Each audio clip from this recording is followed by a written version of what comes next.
Ja nüüd ilmateade.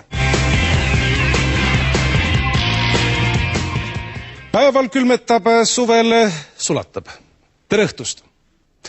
Ilmajaama andmetel on ainukeseks kohaks, kust täna öösel vihma sajab jälle paiguti. Paiguti elanike sõnul on olukord tegelikult muutunud välja kannatamatuks, sest tegelikult on neil alati ka udu, tuleb rahet, paistab päike ja piirkonda räsib ka lumetorm ja paiguti inimeste evakueerimiseks siiski omavalitsusel raha ei ole. Meteoroloogide hinnangul kukub täna öösel Eestisse aga 34 meteoriiti.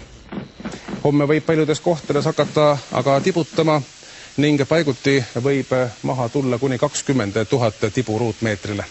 Madalamates kohtades võib esineda Anne Veski.